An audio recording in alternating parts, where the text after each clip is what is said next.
Selamat pagi pemirsa, senang rasanya hari ini bisa berjumpa lagi di program Ayo Sehat tentunya dengan sejumlah inspirasi dan juga informasi seputar dunia kesehatan.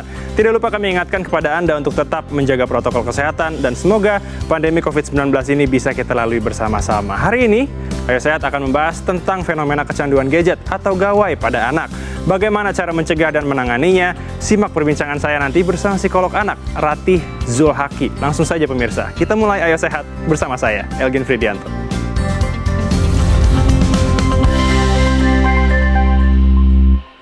Pemirsa, kemajuan teknologi saat ini merupakan suatu hal yang sulit untuk kita hindari. Seperti halnya gawai yang setiap saat kita gunakan. Apabila diperuntukkan untuk hal yang tepat, maka teknologi ini akan sangat mempermudah aktivitas kita. Namun tidak sedikit pula kemajuan teknologi seperti gawai ini menjadi alat yang membuat seseorang menjadi ketergantungan. Lalu bagaimana cara anak kita dapat terhindar dari ketergantungan akan gawai? Berikut informasinya untuk Anda.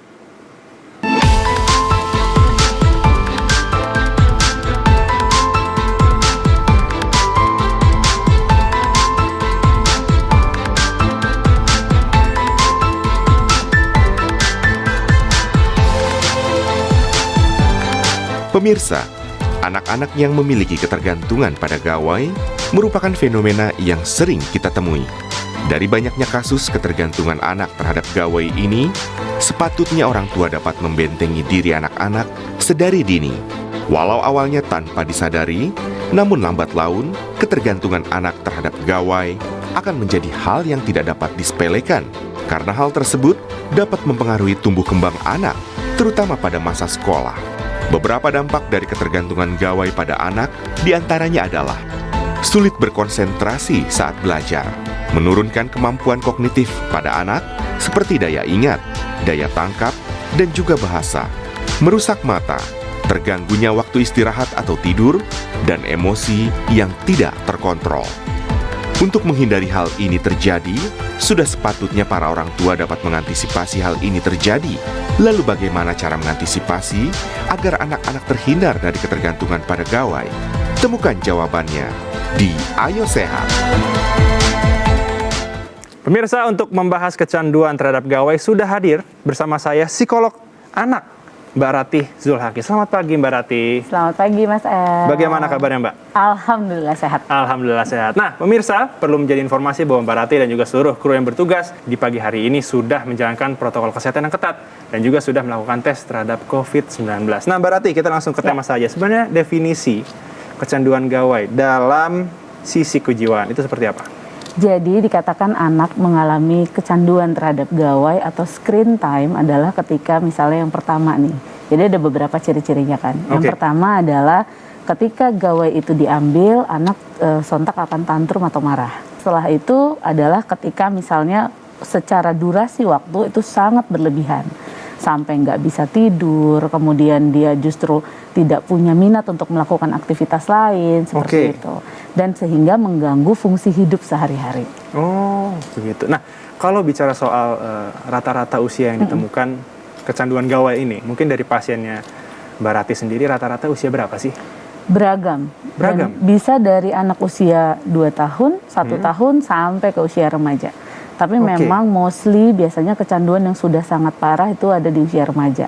Di usia remaja. Betul. Itu rentan umurnya dari remaja itu sudah kalau masuk secara 11-an ya? Iya, 10 tahun sampai sekitar usia 24 tahun ya kalau secara teori. Lumayan ya ternyata ya. Panjang, rentang usianya panjang. Nah, kalau ini kan sekarang bicara kita di tengah pandemi nih, Betul. Mbak Ratih. Kalau sebelum pandemi sama setelah pandemi, apakah ada peningkatan? Karena kan saat pandemi ini, wah di rumah aja. Kalau nggak nonton TV, main laptop ya, main gawai. Ya. Apakah ada peningkatan? Kalau dari tren yang masuk ke klinik ataupun ke rumah sakit, biasanya memang yang pertama yang meningkat adalah emosinya nggak stabil. Biasanya pertama seperti itu keluhannya. Setelah dirunut-runut, ternyata screen time-nya meningkat. Jadi konsumsi screen time meningkat, artinya penggunaan terhadap gawai, semua media yang menggunakan layar itu meningkat. Sehingga akhirnya anak kan kekurangan kesempatan untuk melakukan aktivitas lain. Betul. Dan mereka tidak ada alternatif aktivitas lain. Akhirnya lari ke screen time tadi, seperti itu. Sehingga akhirnya case yang masuk ya Kalau dikatakan Meningkat ya? cukup meningkat. Nah, sebenarnya bagaimana sih cara kita mengatasi ya anak agar tidak kecanduan gawai? Tapi jangan dibahas dulu nih. Kita harus jeda sejenak dulu nih Mbak Rati. Pemirsa jangan beranjak dulu karena Ayo Sehat akan segera kembali usai jeda.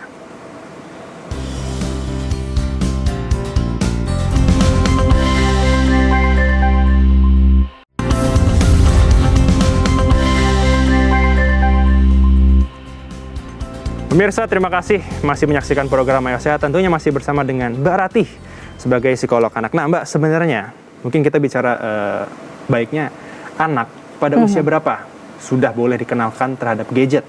Oke. Silakan. Nah, sebelum menjawab itu, sebenarnya ada beberapa ketentuan yang harus diketahui oleh orang tua di rumah. Baik. Yang pertama ada periode zero gadget, zero gawai. Jadi memang tidak boleh sama sekali anak diberikan gawai, even untuk babysitter. Maksudnya untuk supaya anaknya tenang, supaya anaknya mau makan dan lain sebagainya gitu kan. Yang pertama 0 sampai 2 tahun tuh disarankan untuk tidak menggunakan gadget sama sekali. Kalau misalnya anaknya ingin mendengar lagu, itu disarankan yang tidak berlayar. Jadi hanya menggunakan audio. Seperti itu. Kenapa 0 sampai 2 tahun itu tidak boleh diberikan gadget sebagai stimulasi? Karena periode itu dinamakan sensori motorik. Nah, periode sensori motorik itu seharusnya anak belajar dengan sensorinya dia. Bukan hanya dengan visualnya kemudian menggunakan gawai. Seperti itu sih. Baik. Nah, menjawab pertanyaannya Mas El tadi, usia berapa sih sebaiknya boleh dikenalkan? Kalau dikatakan boleh dikenalkan tuh kalau bisa sampai usia 13 tahun jangan ya. Kalau dikatakan boleh atau enggak. Boleh atau enggaknya. Kan zaman sekarang nggak mungkin ya. Artinya sekolah saja anak sudah menggunakan gawai gitu. Artinya misalnya setelah anak berusia 3 tahun, kalaupun memang mau dikenalkan dengan gadget boleh dengan catatan ada pembatasan waktu. Oh, jangan lama-lama ya. Iya. Baik. Tapi sebenarnya yang kita bilang ukuran wajar ya, anak screen time itu berapa lama? Tergantung usia. Kalau misalnya di bawah usia prasekolah, which is sekitar usia 3 sampai 6 tahun, itu mungkin durasinya sekitar 15 sampai 30 menit per sekali dia mengkonsumsi. Gitu. Jadi misalnya dia nonton film atau nonton video apapun, itu 15 menit sampai 30 menit harus dijeda. Baik. Kemudian dia melakukan aktivitas fisik atau aktivitas yang lain. Kemudian kalau misalnya memang ada lagi, itu diberikan dengan durasi seperti itu dengan maksimal 1 hari 1 jam. 1 hari 1 jam? Ya, artinya ada 2 kali 30 menit atau 4 kali 15 menit. 4 kali 15 menit, dan itu bebas ya, jamnya jam berapa aja ya, Dok betul, ya? Oke, baik. Nah, di tengah masa pandemi ini, bagaimana sih cara orang tua bisa mensiasati ya, tentunya untuk anak agar tidak terlalu kecanduan gawai? Karena banyak banget nih berita-berita mungkin diambil marah tantrum seperti tadi kata Mbak Rati. Bagaimana? Sebenarnya yang paling terpenting tuh niat ya. Itu nomor 1 sepertinya itu. Artinya orang tua punya niat atau enggak untuk kemudian menciptakan aktivitas walaupun dengan keterbatasan yang ada. Limitasi atau keterbatasan itu justru biasanya membuat orang-orang menjadi kreatif ya. Seharusnya ya Mas seharusnya, El. Betul. Nah, tapi biasanya kalau memang lingkupnya adalah di rumah, sebisa mungkin orang tua tetap menciptakan aktivitas, misalnya untuk aktivitas motorik halus, terutama anak-anak usia prasekolah ya. Karena kalau anak usia prasekolah, mereka hanya terpapar atau distimulasi menggunakan gawai, nantinya jadi tidak mengembangkan aspek yang lain. Atau aktivitas baca buku, game board, terus kemudian mungkin menggunting. Aktivitas di luar mungkin ya? Ya, seperti itu. Nah, kalau anak-anak yang sudah lebih besar, tentunya challenge orang tua makin tinggi. Mungkin tingkat keragaman aktivitasnya bisa disesuaikan dengan hobi. Misalnya jadi hobi masak mungkin, atau membuat profil masing-masing anak mungkin, jadi dari searching, kemudian mereka membuat profil masing-masing, jadi ada kegiatan yang lebih terstruktur. Oke, berarti untuk meluruskan ya pemirsa, ini kan karena anak meniru ya orang tuanya, karena sekarang lagi pandemi, mungkin WFH, apa-apa harus menggunakan telepon, mungkin menggunakan gadget, laptop, atau televisi, mau tidak mau memang orang tua harus menyediakan waktu untuk bisa bermain dengan anak. Baik. Nah, berikutnya, kapan sih orang tua ini harus membawa anaknya konsultasi, Mbak? Kalau seandainya sudah kecanduan gawai? Oke, ini pertanyaan sebenarnya artinya nggak semua orang tua bisa punya batasan yang sama ya. Berbeda-beda. Ketika orang tua merasa sudah nggak bisa lagi menangani. Sudah butuh Setelah bantuan. 1001 cara dicoba, kemudian tidak ada hasil yang efektif dan mungkin akhirnya membawa dampak yang cukup negatif ke anak. Misalnya mulai punya keluhan mata, terus tidurnya mulai nggak teratur. Betul. Karena kan ada jam-jam tidur yang harus dijaga nih sama orang tua. Benar, 8 jam sehari. Kalau anak usia prasekolah itu bisa sampai 12 jam. Sampai 12 jam bahkan. Oke. Baik. Artinya itu. Nah, tapi sebenarnya memang harusnya orang tua mulai aware, jangan menunggu sampai anaknya kecanduan. Harus dibuat habituasi atau pembiasaan yang baru. Gitu. Baik. Nah, bicara mengenai dampak negatif yang ditimbulkan karena kecanduan gadget, Ya. kira-kira ada nggak sih Mbak? Kayak mungkin pertumbuhannya, kehidupan sosial apalagi kan? Oke, kalau secara fisik kita mungkin bedahnya per aspek ya. Ya.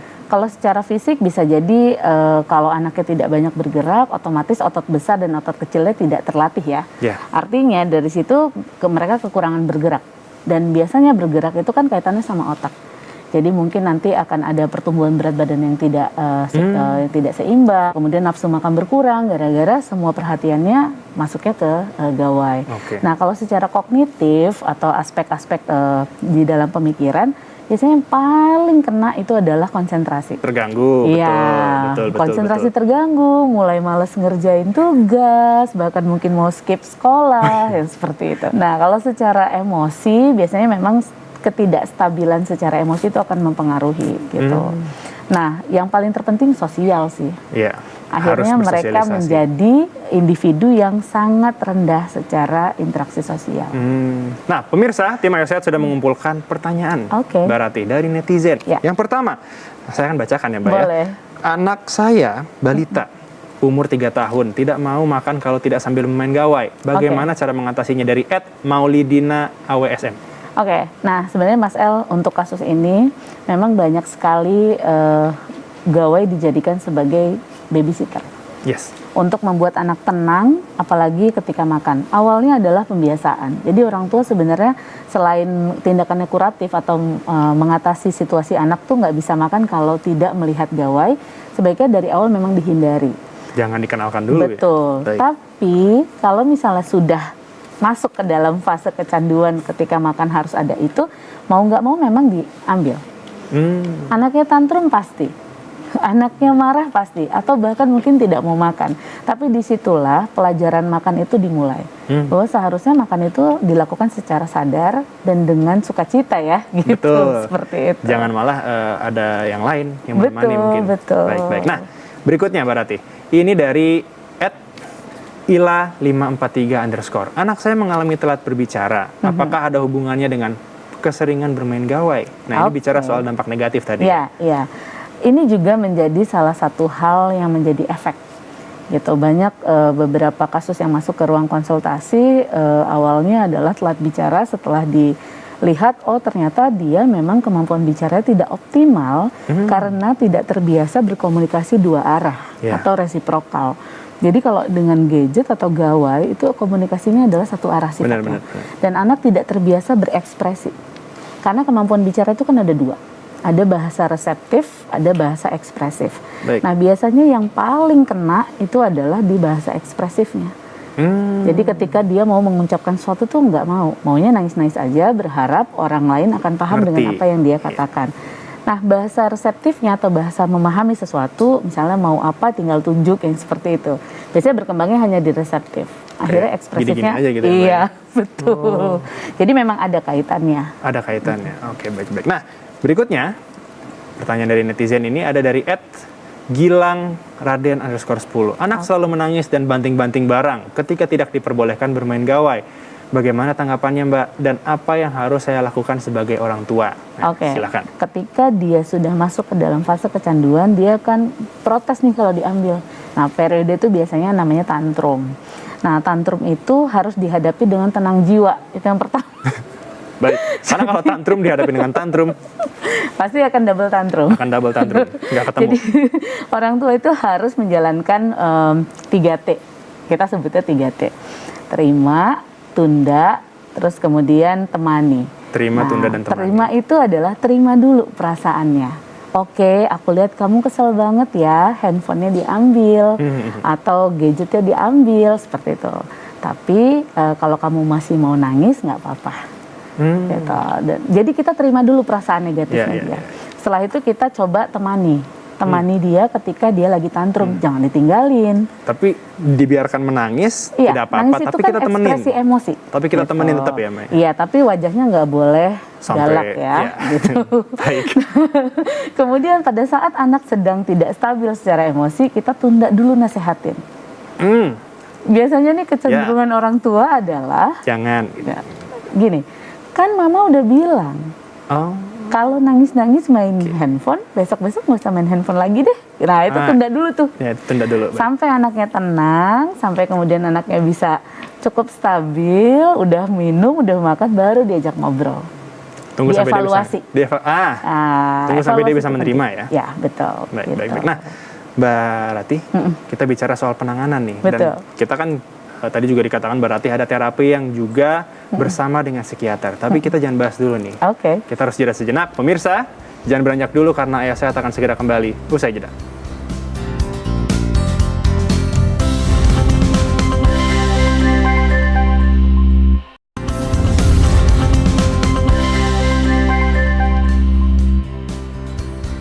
Anda masih menyaksikan program Ayo Sehat Pemirsa. Mbak Rati, menyambung perbincangan kita sebelum jeda tadi. Sebenarnya bagaimana sih cara mungkin penanganan atau terapi? Bisa dijelaskan, Mbak?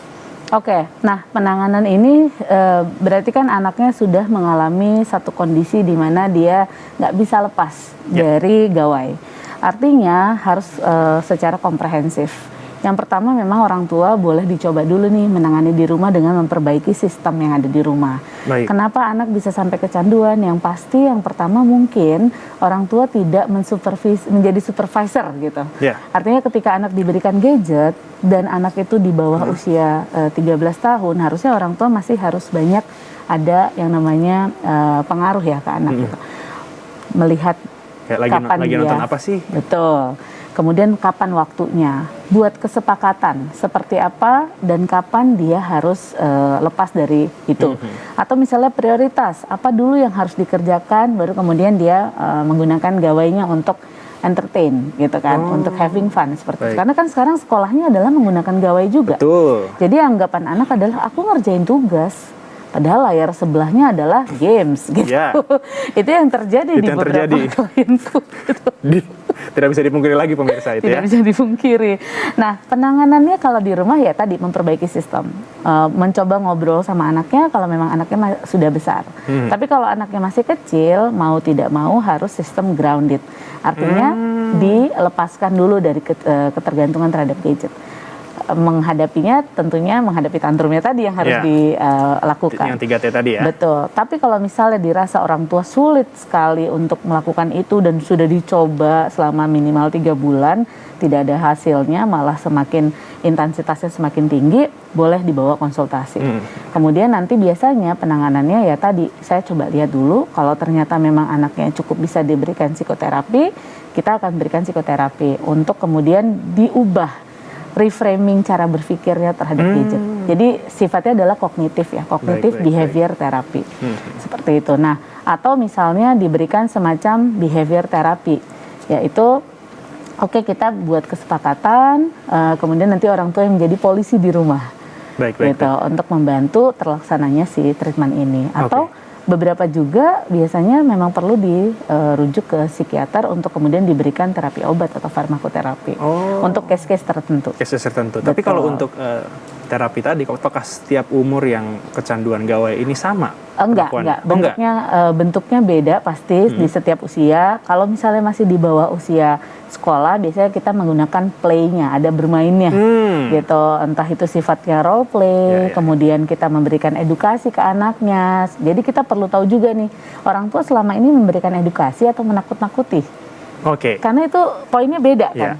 Jadi kalau edukasi itu kita membuka pikirannya anak, mindsetnya itu kita kembangkan bahwa oke, ternyata selain main gawai, kamu bisa loh melakukan aktivitas lain supaya kamu lebih happy, misalnya seperti itu. Oke, baik. Nah, tapi kalau misalnya sudah besar, biasanya kita memang fokus ke bagaimana reframing cara berpikir terhadap si penggunaan gadget. Terakhir, Mbak Rati, bisa diberikan kepada pemirsa mungkin himbauan Oke. untuk pemirsa, untuk orang tua, tentunya untuk orang tua agar anak ini terhindar ya dari kecanduan gawai. Silakan Mbak Rati. Oke, yang pertama pasti preventif ya, tindakan pencegahan. Artinya dari awal orang tua mesti mengedukasi diri mereka.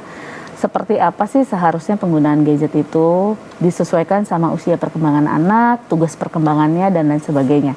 Jadi orang tua itu harus punya yang namanya informasi. Oke. Harus belajar kalau nggak tahu gitu. Jadi jangan hanya belajar dari media sosial misalnya seperti itu. Betul. Harus punya tuh tataran, oh ya usia sekian anak saya bolehnya berapa jam ya, seperti itu. Itu Mungkin yang kalau bisa pertama. tadi kata Mbak Rati, Iya. umur sampai 13 tahun jangan dulu deh. Ya, kepemilikan gadget Kepemilikan ya. gadgetnya jangan dulu deh, pinjem aja. Betul, betul. Terus yang kemudian yang kedua juga kalau misalnya anaknya sudah mulai dikenalkan, ya ada yang namanya supervisi. Kita tidak boleh melepaskan gitu saja ketika anak menggunakan gawai. Mereka secara sistem kontrol diri memang belum terlalu baik. Oke. Jadi kebayang dong kalau misalnya anak kita kontrol dirinya belum baik, kemudian mereka menggunakan gawai tanpa adanya supervisi ya, atau pengawasan. Jadi akhirnya kebablasan seperti itu. Nah, ketika anak sudah masuk ke dalam fase kecanduan, berarti yang perlu dilakukan adalah yang pertama orang tua melakukan semacam kerjasama sama anak. Kita bilang sama anak, oke, kamu sudah masuk ke dalam fase kecanduan nih. Jadi sekarang rencana kita gimana? Kamu merasa perlu nggak melepaskan diri dari kecanduan ini? Gitu. Karena misalnya kita sebutkan kalau misalnya mama lihat kamu sering tidur malam, jadinya suka emosi, nggak fokus dan lain sebagainya. Mungkin gitu. suka sakit ya. Betul. Nah itu kan perlu ada komunikasi ya. Betul. Nah, artinya orang tua juga perlu belajar tentang bagaimana berkomunikasi dengan anak. Oke. Jadi bukan hanya marah-marah atau melarang, kemudian berkomunikasi secara efektif. Oke, baik. Terima kasih Mbak Rati untuk informasinya. Sama-sama. Dan semoga seluruh informasi ini bermanfaat, apalagi untuk orang tua yang mungkin sekarang kesulitan ya untuk melepaskan kecanduan gawai dari anaknya. Usai sudah 30 menit, saya dan juga Mbak Rati menemani pemirsa Ayo Sehat di program Ayo Sehat edisi kali ini. Tetap saksikan program Ayo Sehat setiap hari Senin hingga hari Jumat pukul 10.30 waktu Indonesia bagian Barat, hanya di Kompas TV, independen, terpercaya. Saya Algin Fridianto bersama dengan Mbak Rati, pamit undur diri. Ingat, tetap patuhi protokol kesehatan, menjaga jarak, mencuci tangan, dan juga menggunakan masker. Sampai jumpa.